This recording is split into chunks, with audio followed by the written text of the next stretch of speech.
Donc effectivement, je vais vous faire une présentation qui va essayer d'achever de vous convaincre d'utiliser les DSL à travers un retour d'expérience d'une expérimentation de la mise en place de Domain Specific Language et d'IDM pour un développement de calcul de logiciels de type calcul haute performance. Alors la première planche que je voulais vous montrer, c'est des données extraites du top 500, pour achever toujours de vous convaincre. Si on trace ces trois courbes qui sont donc la première, la somme de toutes les puissances des machines du top 500, la dernière c'est la 500e et celle du milieu c'est la numéro 1. L'échelle est logarithmique. Si maintenant vous tracez par-dessus la loi de Moore, vous voyez bien déjà d'emblée que ces machines ne suivent pas la loi de Moore. Donc il ne faut pas espérer des fournisseurs de machines uniquement les gains de performance que l'on va obtenir. Donc cela veut dire que ces machines qui changent, ces générations de machines, lorsqu'elles changent, elles arrivent avec un changement technologique. Changement technologique qui peut être fort. Si je vous trace maintenant par-dessus cette courbe, qui est la courbe du CEA, avec finalement nos trois dernières machines, vous retrouvez une courbe assez classique en escalier de tout industriel qui fait du HPC. Puisque finalement, on achète une machine, on met à jour une machine, on la garde 4-5 ans, et puis 5 ans plus tard, on la change avec un saut technologique fort et un gain de performance conséquent. La petite droite en bas, c'est une petite donnée extraite d'un papier de Dongara, où il place l'iPhone 6, et vous le retrouvez dans le classement de 1993. Donc, ces ruptures technologiques matérielles, moi, je les ai classifiées en 5 grandes phases, finalement. Vous avez une première période qui était les CDC, bon, peu importe. Finalement, s'ensuit une période basée à dominance vectorielle avec les machines créées. Puis l'apparition des machines à microprocesseurs de type 386, etc., ou 586. Et enfin, après l'arrivée des machines de type multicœur. Et maintenant, on voit l'apparition d'accélérateurs. Ce que cette figure veut dire, c'est qu'il y a eu des ruptures. On commence à entrevoir les prochaines machines, à connaître leurs architectures, mais ce que je peux vous prédire avec certitude, c'est que ces machines, il y aura de nouvelles ruptures. Et que quoi qu'il arrive, il y en aura dans le futur si on veut atteindre des objectifs de performance. Si on regarde maintenant les langages, des ruptures technologiques, il y en a eu aussi. Alors cette figure que j'aime beaucoup est extraite d'un papier de Jean-Marie Favre sur finalement les grands concepts de programmation à travers l'histoire et avec les langages associés. Donc vous avez les premiers langages basés sur l'assembleur et le Fortran, qui sont des langages basés sur les concepts d'instruction, puis l'introduction de la notion de fonction, de modules, d'objets dans les années 90. Et l'auteur termine ce papier qui date quand même de 2005 en disant que la prochaine révolution, et je pense que tout le monde maintenant commence à être d'accord avec ça, c'était l'apparition de frameworks, dont Arkane par exemple était une émanation. Et ce que j'essaye de vous démontrer, c'est que la suivante, c'est l'utilisation de DSL, et moi ce que j'ai appelé les DSML, c'est pour Design Specific Modeling Language. Alors finalement, on se retrouve avec deux cycles indépendants et asynchrones. Un cycle de 4-5 ans, je vous ai dit, où les machines sont changées, avec à chaque fois une rupture technologique. Et un cycle plus long, qui est la durée de vie de nos logiciels de simulation, qui est plutôt de l'ordre de 20 à 30 ans. Et donc, il change à la fois pour intégrer des nouvelles fonctionnalités de la nouvelle physique, mais aussi qui nécessite d'être optimisé pour chacune de ces générations de machines. Donc, toujours sur le positionnement, le premier point, c'est que l'on peut constater, c'est que la performance n'est pas portable. Ça n'est pas une propriété logicielle que l'on peut qualifier d'être portable d'une machine sur une autre. Le deuxième point, on en a déjà pas mal parlé aujourd'hui, c'est ce qu'on appelle le mélange des préoccupations, et vous vous retrouvez dans, c'est un exemple de code à droite, avec des lignes qui sont censées représenter la modélisation physico-numérique, des lignes qui permettent de gérer le parallélisme, des lignes qui gèrent les entrées-sorties, etc. Et tout ça intriqué dans une même fonction logicielle.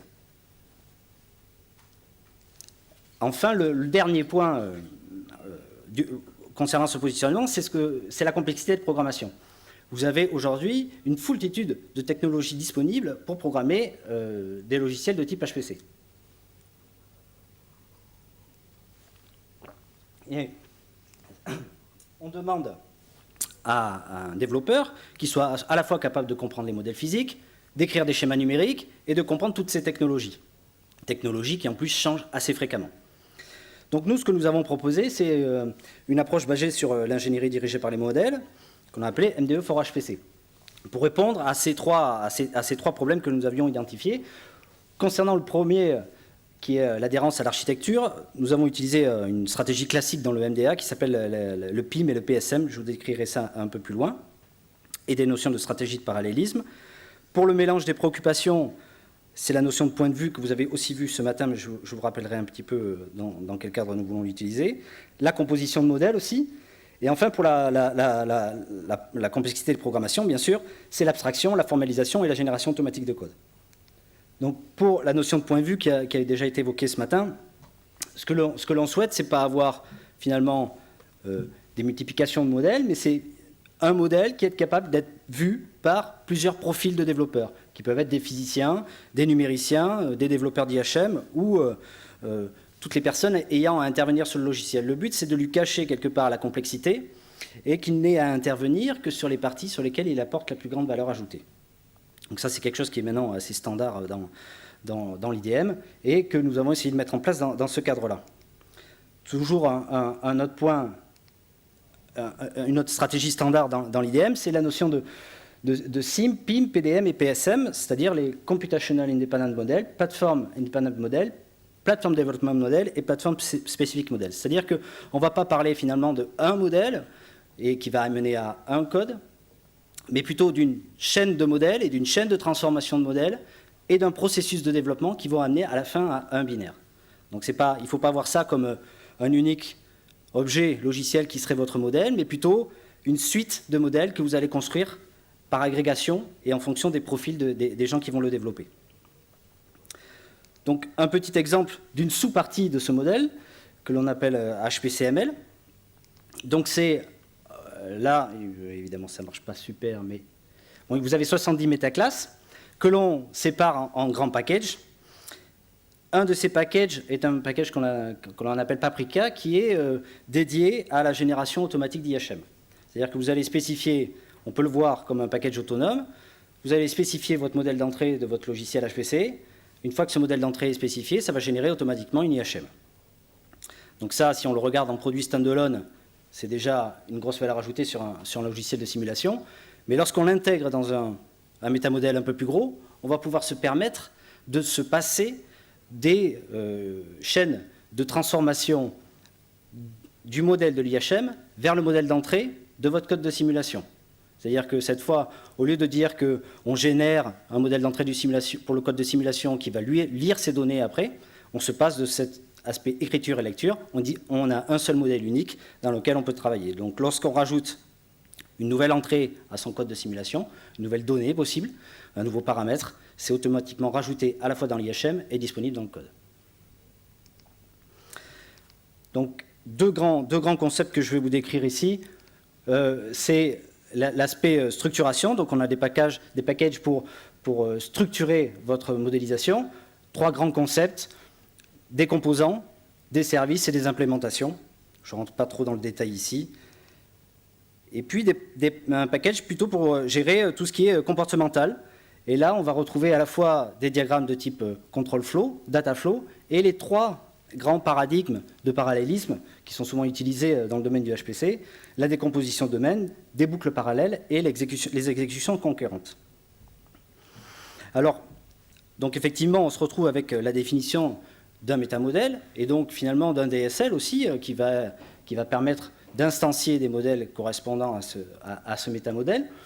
Mais ce que l'on a voulu rajouter dans le cadre de ce projet, c'est tout de suite penser à l'utilisateur final et se dire est-ce que l'utilisateur final, ce qu'on va lui proposer, c'est uniquement une syntaxe textuelle avec un DSL ou est-ce qu'on ne peut pas lui proposer aussi une syntaxe graphique pour représenter son modèle?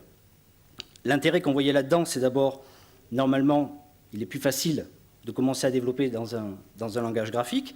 Et puis surtout, c'est plus facile de partager. Lorsqu'un logiciel est développé par plusieurs physiciens, avec plusieurs domaines de physique dans un logiciel de simulation, peut-être que celui qui va faire la partie mécanique des fluides est moins intéressé par la partie thermique. Et donc, il veut en voir qu'une abstraction, finalement, du comportement de l'autre simulation physique de ce logiciel. Donc pour faire la syntaxe graphique, on s'est appuyé sur un papier de Daniel Moody, parce que finalement, faire une syntaxe graphique, c'est pas si simple que ça. Il faut définir la forme de vos objets, quelles couleurs ils doivent avoir, leur sémantique, etc. Donc il y a un papier qui est très bien fait pour définir finalement les 9 bonnes propriétés attendues par un graphique lorsque vous voulez le donner à des utilisateurs. Donc je ne vais pas les détailler ici finalement parce que ça serait un peu long.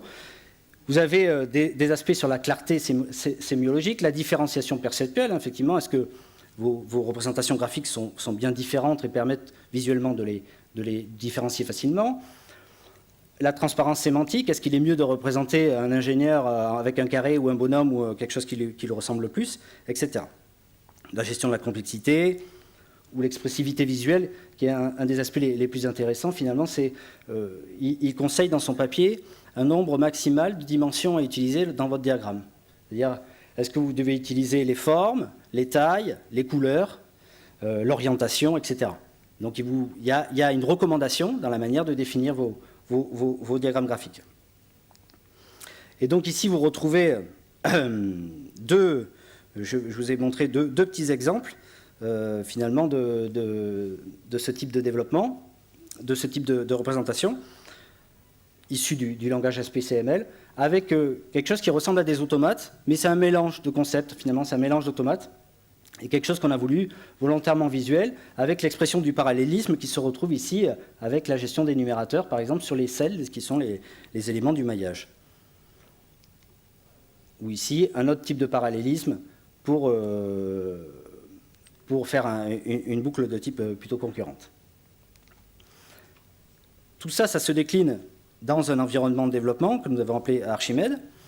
Environnement de développement qui est fortement basé sur EMF, sur la suite EMF qui vous a été présentée ce matin, et qui permet, via une chaîne de transformation de modèles, dans l'exemple que je vais vous montrer ici, on a ciblé le framework Arcane, comme vous avez vu précédemment. Donc on a un DSL qui nous permet d'écrire des modèles, et à la fin, on se retrouve avec un logiciel Arcane, et qui sera donc utilisable sur nos supercalculateurs.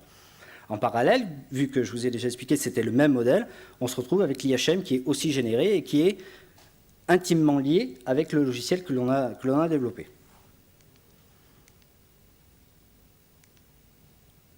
Ça, c'est un exemple d'application. On m'a fait enlever quelques slides, donc je ne peux pas vous détailler précisément exactement la physique de l'exemple, ni tous les cas qu'on voulait représenter. Mais ce que je voulais dire ici, c'est qu'on a fait une rétroconception d'un logiciel de simulation de la maison, qui est une rétroconception d'un volume conséquent. On est parti d'un volume de 30 000 lignes de code en Fortran, et on obtient un logiciel, un modèle qui fait de l'ordre de 33 000 lignes. Donc on tombe une décade déjà, on tombe une décade dans la complexité. Le volume de code, pour nous, était significatif dans le cadre de cette étude. Ce qu'on arrive à démontrer, à la fois grâce à cette chaîne de transformation, mais aussi au framework Arcane et à une bonne utilisation, c'est qu'on reproduit exactement les mêmes performances que le code qui avait été écrit manuellement. Donc ça, c'était notre objectif initial, c'était être capable, finalement, d'avoir la même chose sur un code qui est 10 fois plus petit et d'obtenir les mêmes performances qu'avant. Mais malgré tout, moi, ce que je voulais vous dire dans cette présentation, c'est qu'avec ce retour d'expérience, on a quelques bémols. D'abord, le retour sur investissement, il est très lointain. Il faut, de mon point de vue, du volume, à la fois en taille de logiciel et en nombre de logiciels pour obtenir un gain en termes de productivité et de productivité logicielle. Vous n'allez pas mettre en place une chaîne de transformation complexe si vous avez un petit code de 50 000 lignes à gérer. Ça n'a pas de sens. Vous allez le faire si vous avez plusieurs logiciels. Nous, c'est notre cas. On a entre 10 et 20 logiciels de simulation. Si on arrive à tous les mettre dans ce format-là, on n'a plus qu'à maintenir une chaîne de génération de code, une chaîne d'optimisation pour avoir nos 20 codes qui soient directement portés. Deuxième point, ça a été aussi évoqué ce matin lors des présentations, quelque chose qui nous a beaucoup gêné dans la mise au point de ce DSL, c'est la coévolution. Alors la coévolution, ça veut dire que vous allez, surtout lors du début de la définition de votre métamodèle, de votre DSL, beaucoup le faire changer. mais toutes les instances de modèles que vous avez déjà développées, ben, vous voulez qu'elles changent automatiquement en même temps. Et ça, il n'y a pas de solution, enfin à l'époque on avait commencé en 2006, il n'y avait pas de solution complètement satisfaisante. Donc ça veut dire qu'il y a déjà une sorte d'outillage au niveau de l'ingénierie dirigée par les modèles qu'il faudrait prévoir sur ce sujet-là. Autre aspect aussi, puisqu'on parle finalement de rajouter du génie logiciel dans le développement de logiciels HPC, il faut évidemment avoir la possibilité d'avoir un gestionnaire de version. Alors un gestionnaire de version, la plupart, et quasiment même tous, ils sont basés sur des fichiers. Or, si on se base sur des fichiers pour des modèles, c'est dommage, puisque toutes vos entités, elles seraient mieux si elles étaient versionnées individuellement. Et donc, on perd beaucoup d'informations à versionner uniquement vos fichiers modèles. Donc nous, on a réfléchi à une petite solution basée plutôt sur Git, avec justement ce qu'on appelle les unités de comparaison. Donc vous allez définir ce que vous allez vouloir versionner dans vos modèles et dans vos métamodèles. Vous allez utiliser un mécanisme permettant une numérotation unique de vos instances, un processus de gestion de version par-dessus, mais qui cette fois est classique, basé sur Git, mais qui est basé sur vos modèles, sur vos artefacts de modélisation. Et puis un ensemble de ce qu'on avait proposé, de mécanismes de résolution de conflits dans les cas généraux.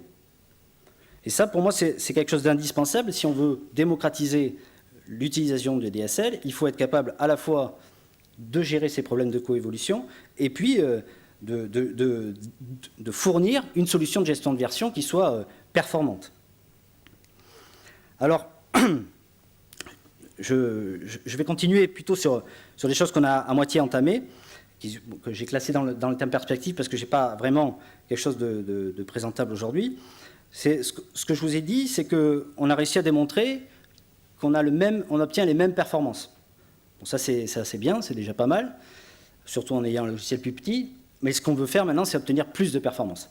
Et profiter de cette génération automatique pour faire des choses qu'on n'oserait pas faire à la main. Donc, faire du prefetching plus violent, du déroulage de boucle brutal, enfin faire des choses que vous n'oseriez pas faire dans votre code manuellement parce que vous le rendriez totalement illisible. Deuxième point, c'est faire des configurations d'exécution. C'est quelque chose qui existe depuis des années aussi dans le domaine du HPC. C'est-à-dire que non seulement votre code il va s'adapter à une architecture matérielle, mais il va surtout s'adapter à une architecture de lancement. Vous seriez capable de dire, tiens, l'utilisateur il a choisi de le lancer sur 4 CPU et 5 GPU, alors je génère le code qui correspond exactement à cette configuration d'exécution. Et donc, ne pas avoir finalement un code, une génération de code par machine, mais une génération de code par exécution qui se configure en fonction des choix qui ont été faits par l'utilisateur. Enfin, un autre point, et ça a été aussi évoqué tout à l'heure, c'est l'utilisation d'ordonnanceurs de tâches dynamiques, en particulier StarPU. Donc, l'idée des ordonnanceurs de tâches dynamiques, c'est d'avoir plusieurs implémentations d'une même fonction, et dynamiquement, il va choisir, en fonction des ressources disponibles et de la pertinence ou de l'efficacité de chacune de ces implémentations, de le lancer sur la partie GPU, sur la partie CPU, etc. Ce qu'il faut savoir, c'est que nos machines, dans l'avenir, seront évidemment hybrides. Donc, seront un mélange de plusieurs types d'architecture matérielle. Et donc, il faudrait être capable, ce type de solution est très élégant pour dynamiquement configurer, être capable d'exécuter la bonne exécution, la bonne implémentation. Et là aussi, les DSL, ils amènent un confort, puisque vous allez définir un unique modèle et vous allez générer les 4 versions que StarPU va choisir d'exécuter dynamiquement. C'est-à-dire que vous allez avoir une version Fortran, une version C++, et puis une version CUDA, OpenCL, etc. Un deuxième point important sur lequel aussi on a pas mal réfléchi, c'est la gestion des codes existants. Puisqu'on propose un mécanisme de production de logiciels basé sur des DSL où on va automatiser la chaîne de production de logiciels et qu'aujourd'hui on a un existant qui est très fort avec de nombreux logiciels de simulation qui sont pour la plupart soit en Fortran, soit en C++ et qui sont gros, ces logiciels. Non seulement ils sont volumineux, mais surtout il y a beaucoup de science à l'intérieur et ils ont été validés depuis longtemps.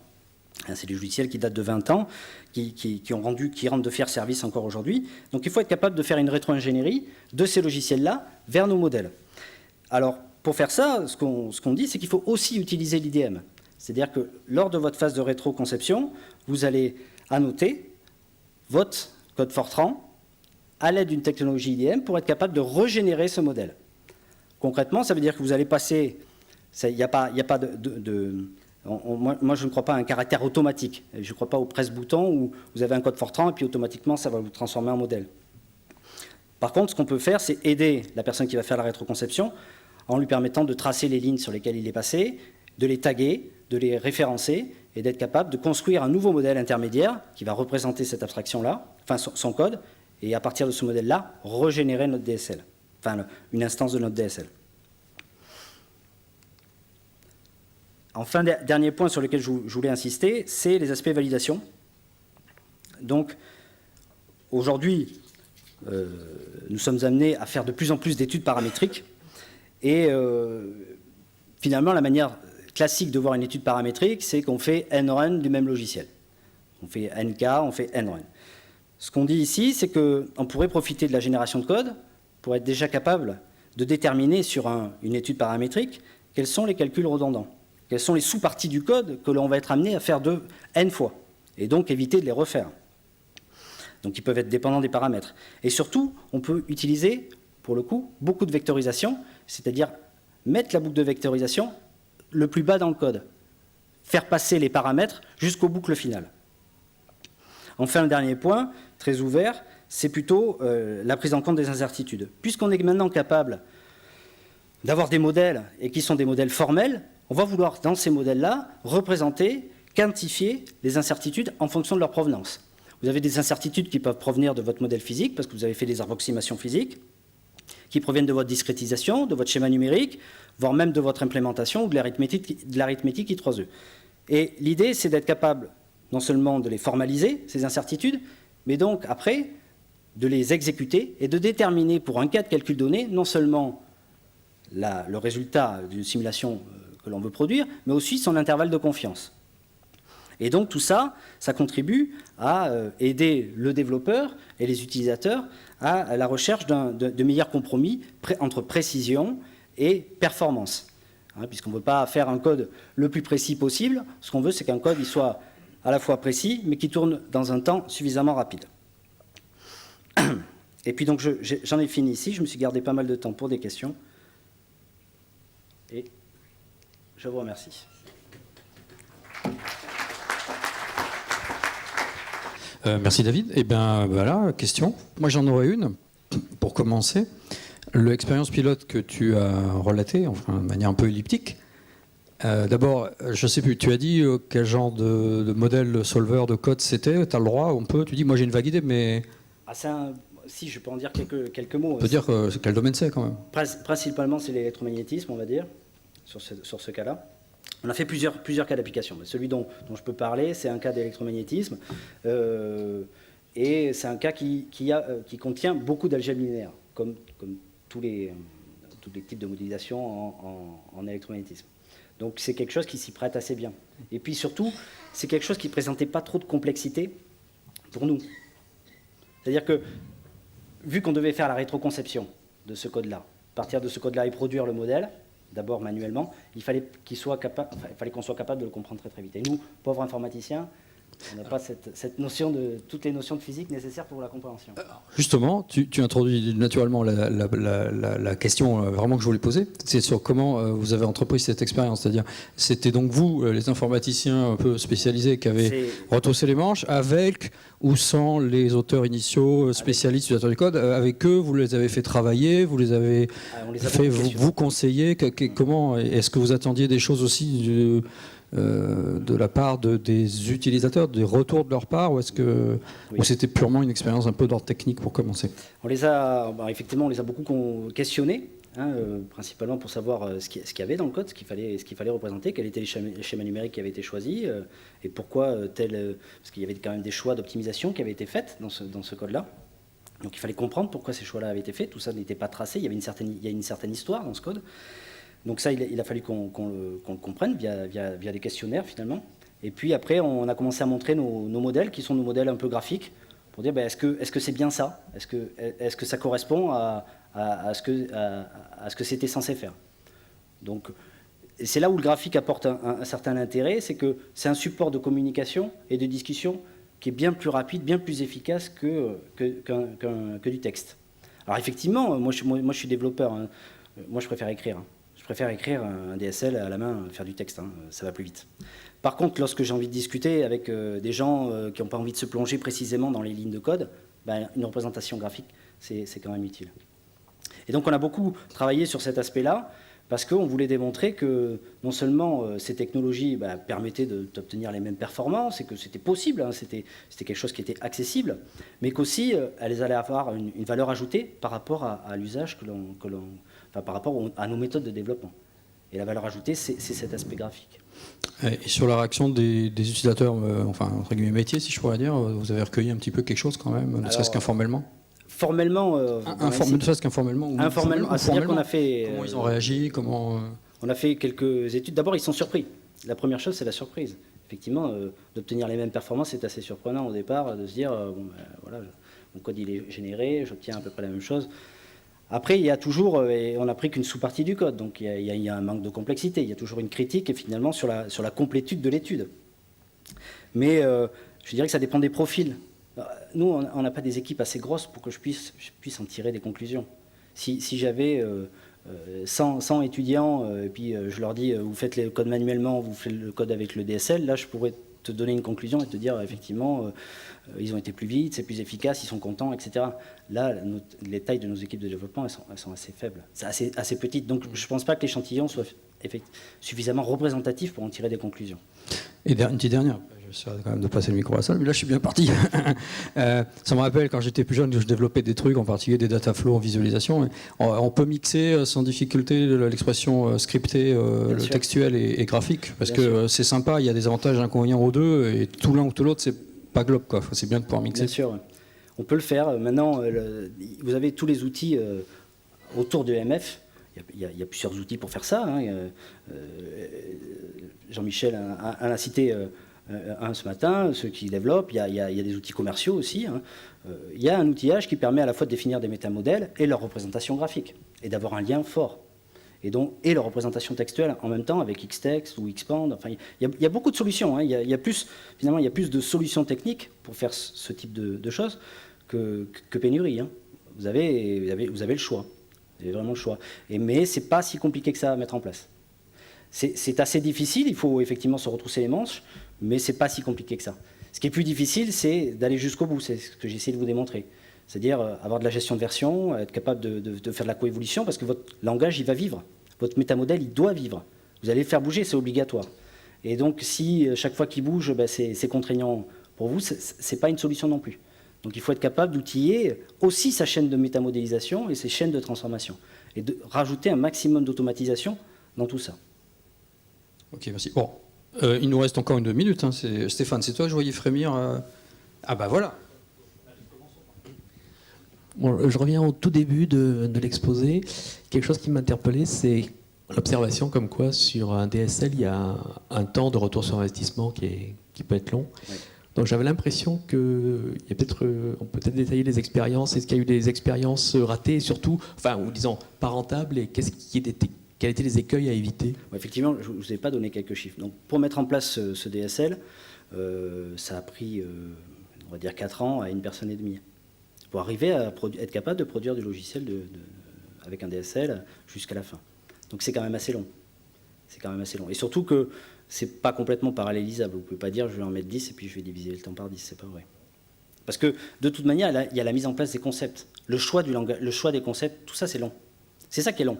C'est pas tellement l'implémentation, les aspects techniques, technologiques. Ça prend le temps que ça prend avec des ingénieurs. S'ils sont bien formés, il n'y a pas de souci. Par contre, le choix des concepts, de langage, ce que vous voulez abstraire, ce que vous voulez donner comme possibilité de construction aux développeurs, c'est ça qui prend du temps. Donc, donc, là, aujourd'hui, ce qu'on a, moi, je ne considère pas que c'est un logiciel de production. Hein. C'est une expérimentation qui a été jusqu'au bout, on a démontré des choses, mais je ne le mettrai pas en main d'un logiciel de production. Si on veut le rendre un logiciel de production, il faut rajouter un petit investissement derrière. Donc, c'est ce que j'essaye de vous dire. C'est-à-dire qu'il y a un ticket d'entrée, il faut être conscient du ticket d'entrée, mais le retour sur investissement, une fois que vous l'aurez, il sera énorme. Parce que si vous avez plusieurs logiciels, lorsque vous allez avoir plusieurs générations de machines, plusieurs cibles de machines possibles, là, vous allez récupérer des gains de productivité, de maintenance, qui seront colossaux. Mais il y a un ticket d'entrée. Voilà. Alors, est-ce que ça peut s'anticiper? Est-ce qu'on peut se dire, on a une nouvelle problématique qui arrive, nouvelles machines, nouvelles équations, nouvelles mathématiques, etc. Alors, dès le début, on sait qu'on va développer un DSL parce que, de toute façon, on en aura besoin. Est-ce qu'on peut commencer la conception du DSL dès le début? Le DSL, il est censé être abstrait suffisamment pour que vous absorbiez tous les changements d'architecture. Le DSL, il ne devrait pas bouger. Au bout de, passer les premières itérations, au bout d'un moment, il ne devrait pas bouger. Ce qui bouge, c'est vos chaînes de transformation derrière. Ce n'est pas le DSL lui-même. Donc une fois que vous avez bien défini vos concepts, les concepts abstraits qui vous sont utiles dans votre métier ou pour faire du HPC, normalement, ça ne bouge plus. Ce qui bouge, c'est la chaîne de transformation, qui vous a amené au code final, optimisé, etc., parce que vous avez changé de machine.